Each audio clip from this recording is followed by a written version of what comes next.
Hello and welcome to Roaring Back the Years. Tom Cairns giving you your latest episode. We are talking about grid penalties that have shaped up motorsport, most particularly in Formula 1. In today's episode we'll be talking about the history of grid penalties, why they were introduced, what kind of grid penalties drivers could get for whatever reasons, and we'll be discussing about how that has changed most effectively within Formula 1 and how that has impacted on the sport in general. So we begin with why grid penalties were introduced, and back in the 20th century when Grand Prix racing was very much becoming much more of a professional and economic sport than it used to be, grid penalties weren't really such a thing. It was more like disqualifications that were very much a frequent punishment for drivers. You know, drivers were deliberately causing collisions. They would most definitely get disqualifications for deliberately causing collisions or anything very much on the driver front, really, in terms of the driver's behaviour. But not so with, like, changing engines or gearboxes or anything like that. Changing engines or gearboxes wasn't really becoming much of an issue to teams nowadays. Sorry, not nowadays, but like back in the 70s and 80s and so on and so forth. But when did grid penalties first introduce? Or when were grid penalties first introduced, I should say? Well, following the first two races of the 2002 season in Australia and Malaysia, there were first lap collisions that saw multiple cars involved, most definitely within Australia.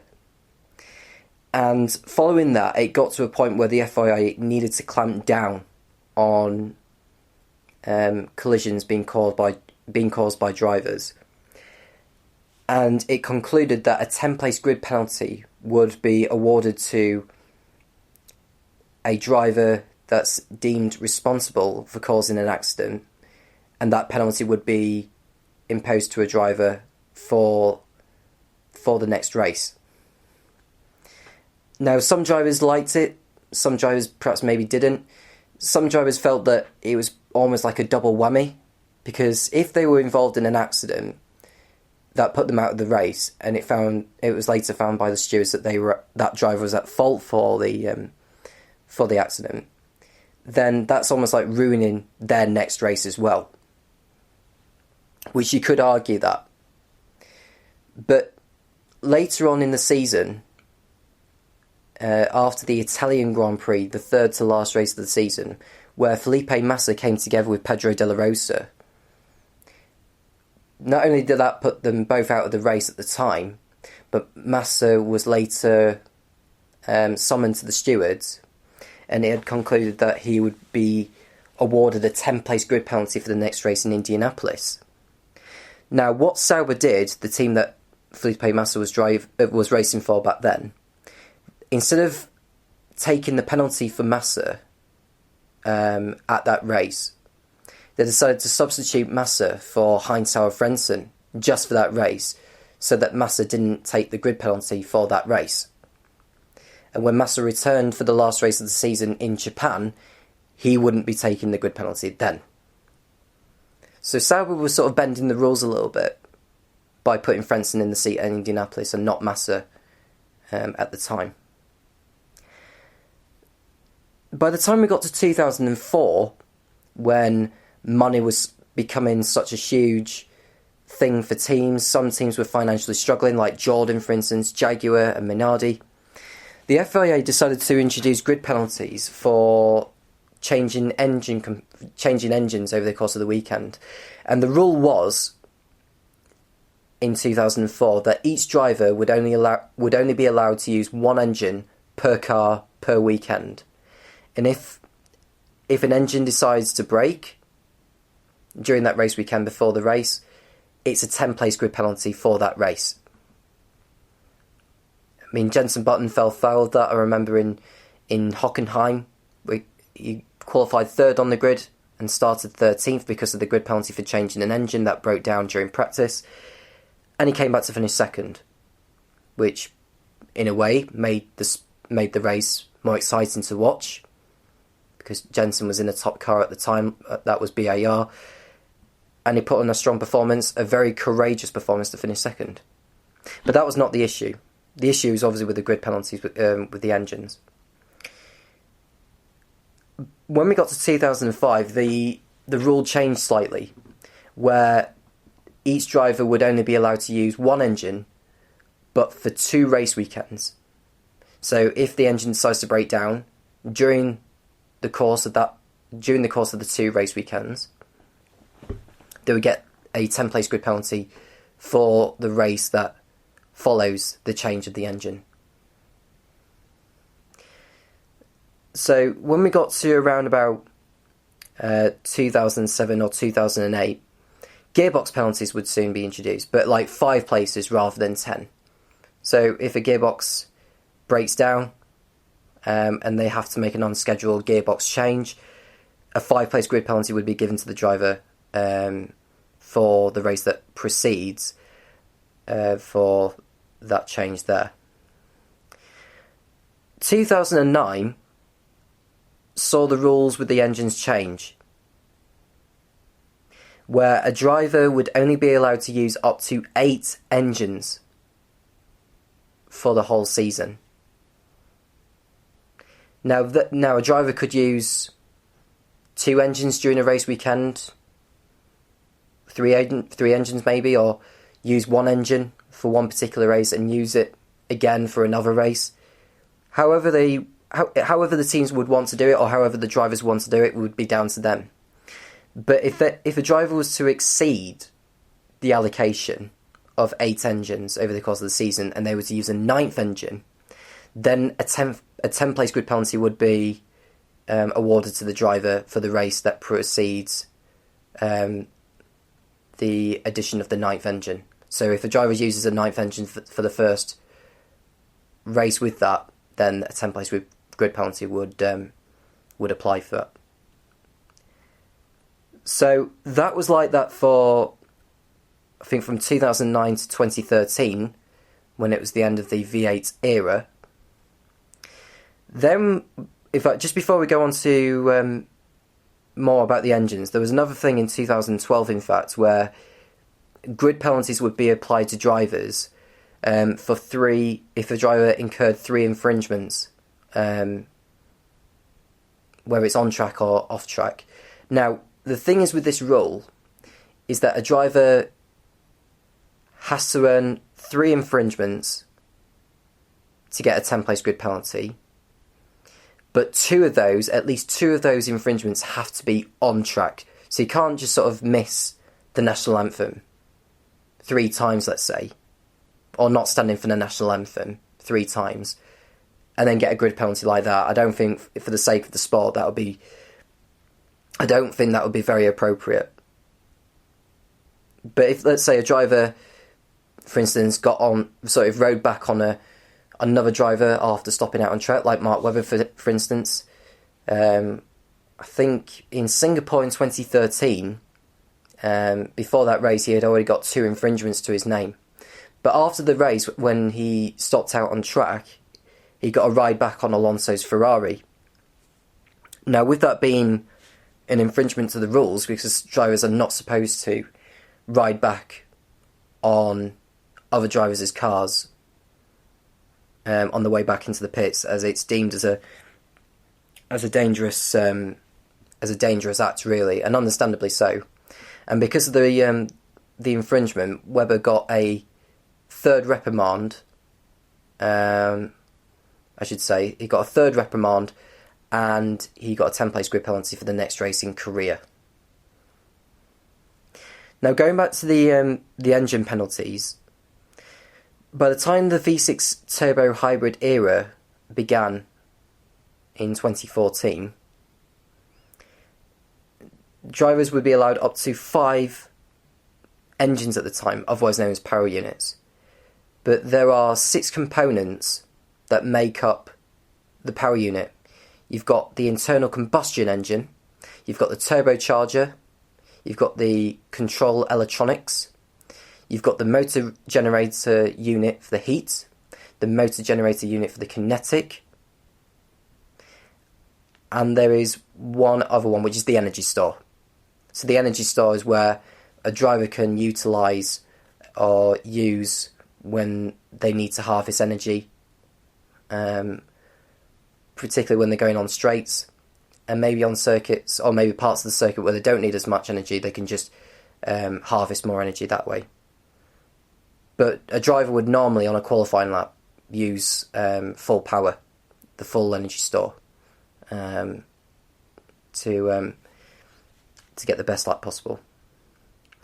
But if a driver was to use a sixth component of any of the six, or the sixth use of any of the components within the power unit, a 10-place grid penalty would apply. If they were to use a sixth component of another unit, then it would be 5 places, because they've already used that sixth component for the first one, if you know what I mean. This might sound a little bit complicated, but you've got 5 allocations for each of the 6 components, and then if a driver uses a sixth component or a sixth allocation, that would be a 10-place grid penalty. And then if they use a second component that makes that being the sixth one as well, then it's 5 places. And if the driver uses a 7th component, it's 10 places, and then the second 7th component, that would be 5 places. Very complicated system at the time as well. And how that impacted the grid penalty grid at the time, as far as I remember, normally, back in 2014, the grid penalty system was quite complicated. So trying to put this in the most simplistic way possible, if a driver takes a grid drop, they would normally go down the grid, depending on how many places, obviously. But if another driver takes another penalty of their own afterwards, they may end up behind the driver, even if they are starting at the back of the grid like the other driver is. So over the years, when the penalty system became complicated, the grid penalty system became more and more complicated. I found it very complicated to understand, so I don't want to go into too much detail in terms of how it worked. But by the time we got to 2015, the number of allocations that a driver could have was reduced from 5 to 4, and then down to 3 in 2018. Now, in 2018, before I go on to that next bit where I talk about the reduction of the components for the power unit, the 2017 Italian Grand Prix, which got a lot of people talking about this grid penalty system, where if a driver, if he's starting at the back of the grid because they know they're going to take engine power unit components that exceeds the allocation they can have for the season, they can just introduce more components as well, which won't affect their position anyway because they're starting at the back. A lot of drivers had grid penalties that weekend. I think 9 drivers on that Italian Grand Prix weekend of 2017 took grid penalties. And as the grid shaped up for the race, there was only one driver who had started in the same position as he qualified in, and that was Lewis Hamilton, who had qualified on pole position. And he didn't take a grid penalty. All the other drivers either moved up or down the grid. And I think how the grid penalty system worked back then is that all penalties would be applied.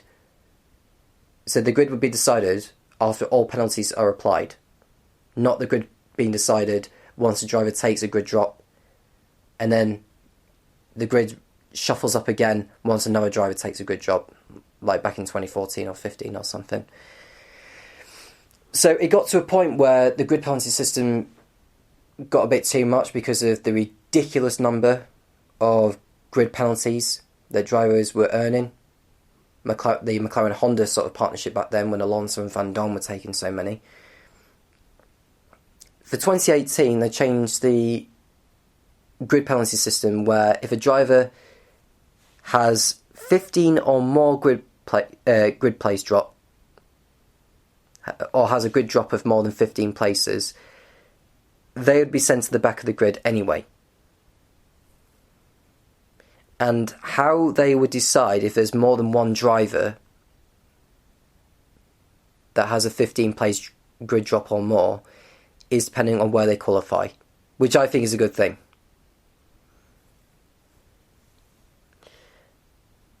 Now, in terms of the solution, I understand that people say that, you know, it's almost like it's a penalty that's not a penalty.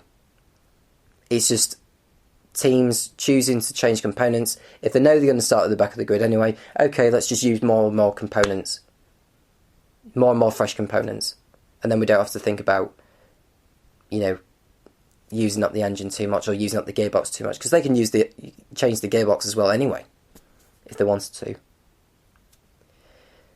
So going back to what I was saying about the reduction of components to the power unit, a driver would have three. Now this is going to sound very complicated because three of the components within the power unit from 2018 onwards would be allowed to each driver over the course of the season, and the other three components a driver can only allow up to two. Now I know the internal combustion engine a driver can use up to three. And then I think it's the MGUK that you can use three as well. And the one that's three, I think it's the Energy Store, I'm not 100% sure.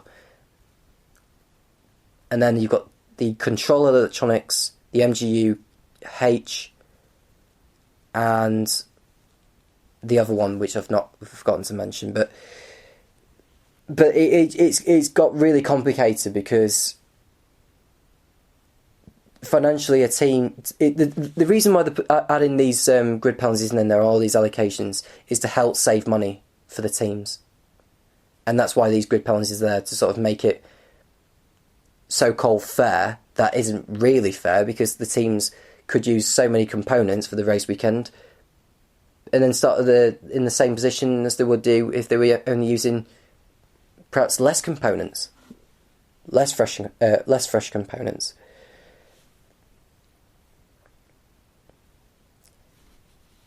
So that's very much your sort of... So just to summarise everything, grid penalties didn't exist in the 20th century.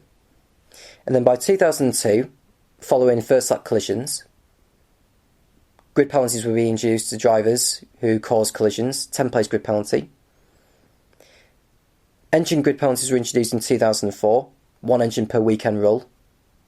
Then you got the one engine per 2 weekend rule from 2005 to 2006.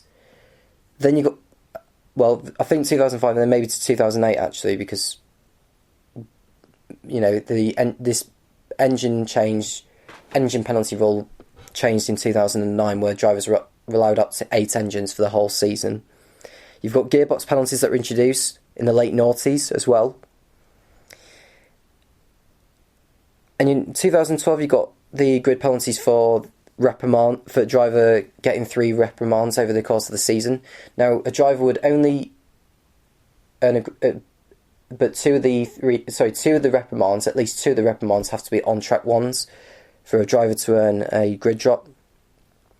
And in 2014, the beginning of the V6 turbo hybrid era, you've got the 5 engines for the whole season, but are split into like 6 components. And things do get more complicated from there. And then obviously reduced it from 2015 to 4 and then to 3 for some components from 2018 onwards. And obviously the grid penalty system just changed so much, it got very, very complicated for some of the fans to understand. Now, just one more thing before I finish this episode. There was another thing this year in Austria where Lewis Hamilton earned a 3-place grid penalty for but he impeded Raikkonen's lap. Now, instead of he qualified second on the grid, now you would think that Hamilton would start 5th. But in actual fact, he started 4th. And the reason why he started 4th was because the driver who had qualified 5th, I think it was Kevin Magnussen at the time, he also had a grid drop. Now, because Magnussen had a grid drop, there was a gap that needed to fill in. So Hamilton would start, you would think he would start 5th, but because of the grid, if you've got like drivers who are dropping down the grid with the place grid drops, whether it's for impeding drivers or causing a collision in the last race or engine penalties or whatever, the grid bunches up to fill in the gaps, which explains why Hamilton lined up 4th on the grid and not 5th. So that's your episode there of grid penalties. Thank you for your time. I hope you enjoy this podcast. I'll let you know on social media of what the next episode of Roaring Back the Years will entail. But in the meantime, I hope you have a good evening, and I'll speak to you again soon.